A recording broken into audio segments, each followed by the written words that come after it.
Let us talk about this problem. We are given two arrays.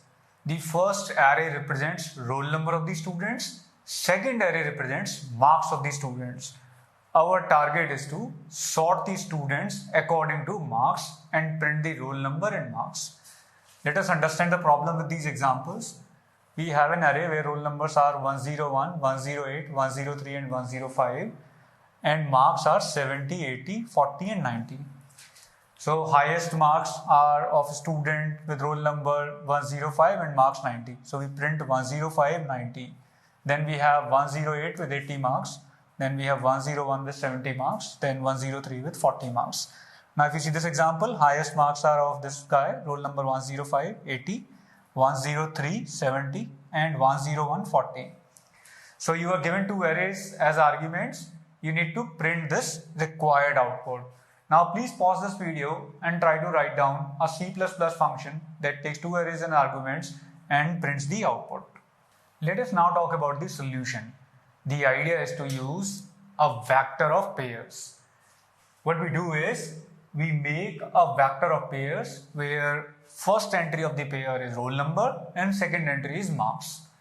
So this is the syntax to create a vector of pairs. In vector syntax, we write the data type of the elements of the vectors. Here, every element is a pair, so we have written the data type as a pair intent, and that too, it's a pair of integers. After declaring this pair of vectors, what we do is we push all the roll numbers and associated marks in this vector of pairs one by one. We traverse through both the arrays and construct a vector of pairs. So if your roll numbers are this and marks are this, your vector of pairs will look like this. 101 and 80 is a pair, 103 and 70 is a pair, 105 and 90 is a pair. Once we have constructed this vector of pairs, we need to sort this vector of pairs in decreasing order of marks. Now in the vector of pairs, we have marks as a second thing, right?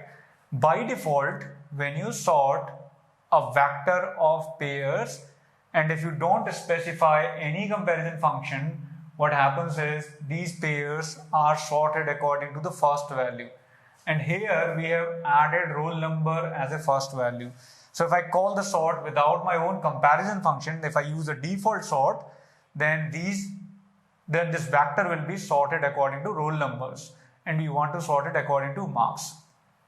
So you must be thinking that why have we put roll number first and then marks? We could have done that. We could have put marks first and then roll numbers. But please remember, the default ordering is increasing order of sorting. Even in that case, we must specify the function to alter the default order. We will talk about that later. So in this implementation, we have entered roll number as a first entry of the pair, marks as a second entry of the pair. Now what are we doing? We are sorting this vector according to our own comparison function. And what have we done in our comparison function?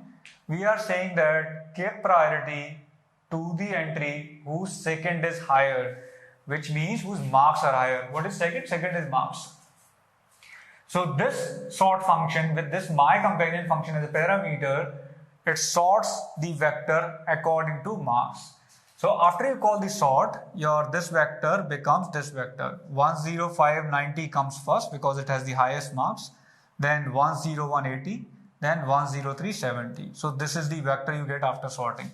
Now if you take a look at this vector, what all you need to do is you need to print the content of this vector, right? So we have run a loop where we are printing vector elements one by one. We are printing the first, which is roll number, then space, then marks.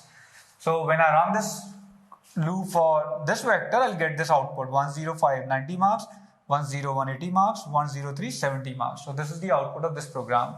Let us now see an alternate implementation to solve the problem. As we discussed earlier, by default, when you sort a vector of pairs, pairs are sorted according to the first element.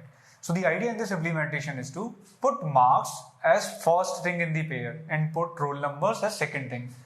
So we put marks as the first thing and roll number as the second thing in the pair when we push to the vectors. So if this is our array of roll numbers, array of marks, we create an array of vectors like this. Marks come first, then roll number. Now if you sort this vector using normal sort function without any comparison function, it will sort the vector according to increasing order of marks. And here we want to sort it in decreasing order of marks. So what we do is we pass the greater function. Greater function reverses the order by default, reverses the default order, right? So in the greater function, again, we need to pass the data type for which we want to use the greater function. So data type here is a pair. So we pass greater pair int and it reverse sorts the array according to first element, which is marks. So our vector becomes 90, 105, right? Then 80, 101 and 70, 103. And this is what we wanted. Now we simply need to print the vector, but we need to print the roll number first. So we print the second first and then first.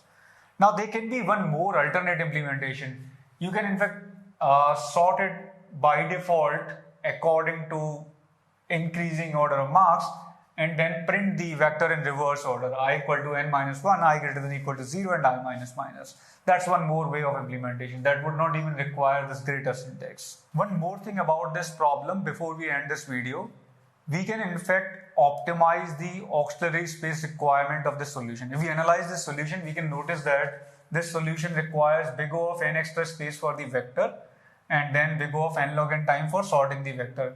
Please note that this is big O of n time, this is big O of n log n time, and this is big O of n time.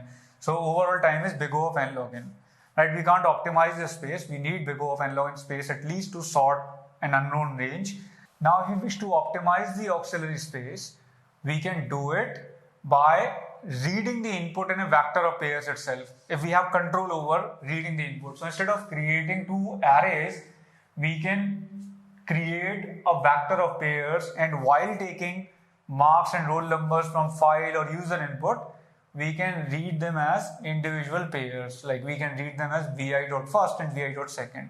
This will optimize the need of auxiliary space. If your input is already in this form as a vector of pairs, then you don't need these arrays, right? So this is one more optimization if you have control over input.